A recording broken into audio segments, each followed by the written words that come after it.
दोस्तों नमस्कार। मैं हूं सतीश श्रीवास्तव और आपकी दिल्ली सहारा के यूट्यूब चैनल में आपका स्वागत है।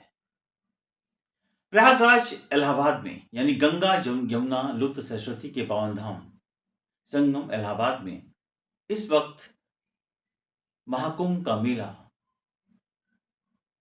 काफी ऊंचाइयों को छू रहा है। पूरा देश नहीं, विदेश का भी मीडिया आज उसकी नजर कुंभ के ऊपर है।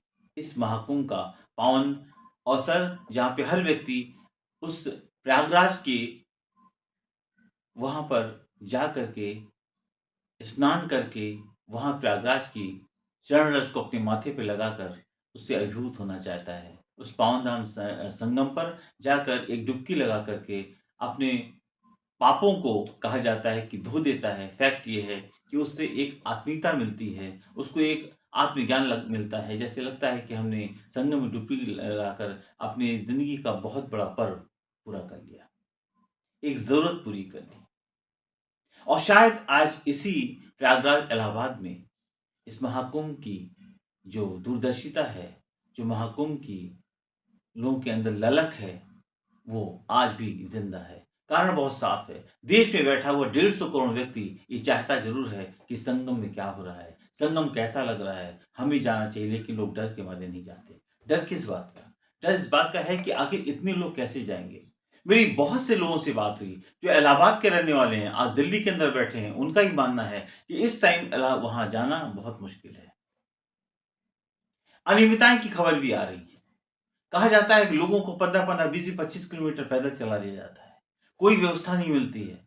लेकिन लोग चूंकि दूर से आ रहे हैं संगम में डुबकी लगानी, उनका एक मेन मकसद है कि संगम में डुबकी लगाकर इस महाकुंभ के पर्व का आनंद लें और एक गंगे ईश्वर के नाम पर अपनी इस डुबकी को लगा के अपने धर्म के क्षेत्र में, आध्यात्मिक के क्षेत्र में कम से कम हम एक ये महसूस कर सकें कि हमने इस बार महाकुंभ में डुबकी लगाकर जो कुछ हमने गलतियां की थी उससे माफी मांगकर ईश्वर को आगे बढ़ने के लिए चेष्टा कर सकें। अब कहा जाता है कि संगम में लोग पाप धोने आते हैं, पाप धो के चले जाते हैं। खैर ये एक अलग बात है। लेकिन संगम का महत्व पूरे हिंदुस्तान में इसके मुकाबले और कहीं कुछ नहीं है। क्योंकि हिंदुस्तान की अकेला ऐसा शहर है जहाँ पे 3 नदियाँ आपस में मिलती हैं, गंगा, यमुना और सरस्वती, जो लुप्त हो चुकी हैं। 3 नदियाँ हिंदुस्तान के किसी भी शहर के अंदर कोई भी ऐसी जगह नहीं जहाँ 3 नदियाँ आपस में मिल रही हैं।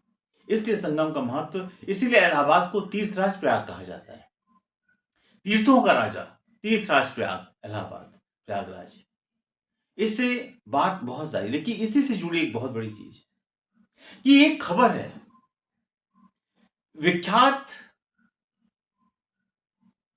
गुरुदेव प्रेमानंद जी महाराज के बारे में।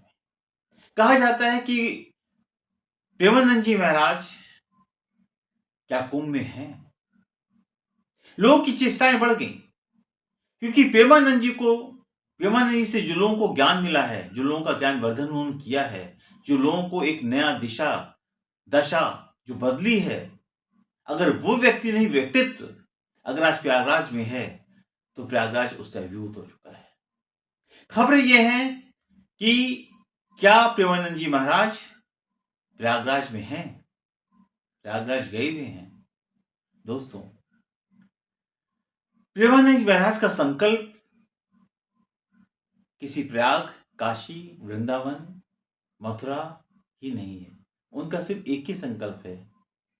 जो खबरें मीडिया में आ रही हैं कि प्रेमानंद महाराज इलाहाबाद में, प्रयागराज में हैं, खबरें की पुष्टि कम से कम दिल्ली सहारा तो नहीं करता।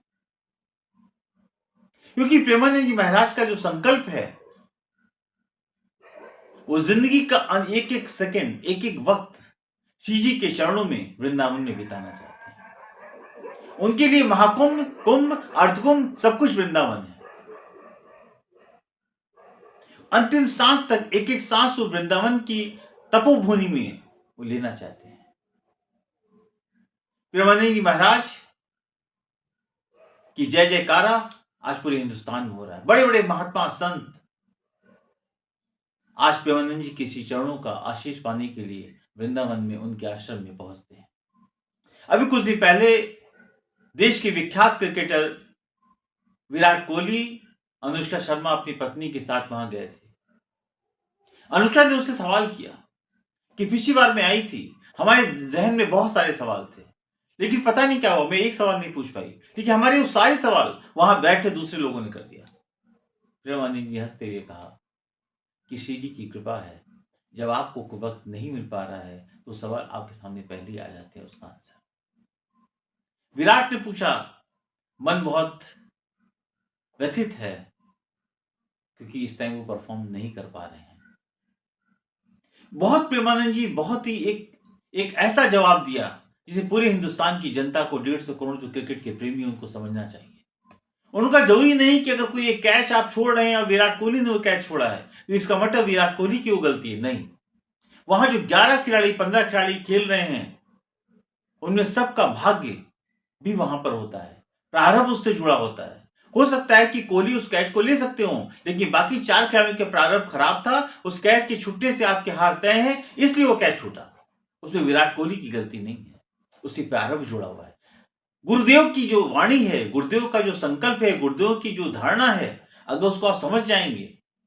उन्होंने कहा कि भक्ति का मतलब सिर्फ ये नहीं कि आप राम नाम जपते रहो, साधना कोहली की भी है, लेकिन उनकी साधना सिर्फ खेलना है और अच्छे ढंग से खेलना है देश के लिए, क्योंकि जब वो खेलते हैं और देश जीतता है, पूरे हिंदुस्तान के अंदर पटाखे बजते हैं, खुशियों का पटाखा बजता है, दिवाली मनती है, वो भी एक साधना है, वो देश के लिए साधना है। साधना का मतलब सिर्फ ये नहीं है कि आप राम नाम जपते रहो, यही साधना है। विराट कोहली की साधना है कि वो अच्छा परफॉर्म करें, मेहनत करें और सच्चाई के साथ खेलें, ये बहुत बड़ी साधना है, ये भी ईश्वर की भक्ति है। इससे कम से कम जो बहुत सारे लोगों का मन व्यथित था, एक बात समझ में आ गई कि खेल के अंदर भी एक साधना है। उस साधना को देश के हजारों खिलाड़ी मेहनत करके, लाखों खिलाड़ी करते हैं और उसमें से 10, 12, 15 हिंदुस्तान का नेतृत्व करते हैं, प्रतिनिधित्व करते हैं। अब सवाल इस बात का है कि प्रेमानंद जी से पूछा गया कि कुंभ का मतलब क्या है, कुंभ क्यों मनाया जाता है। कुंभ का मतलब 3 ग्रह, सूर्य, चंद्रमा और बृहस्पति, जब ये इकट्ठे होते हैं और हर 3 साल बाद, 6 साल बाद और 12 साल बाद कुंभ का दौर आता है।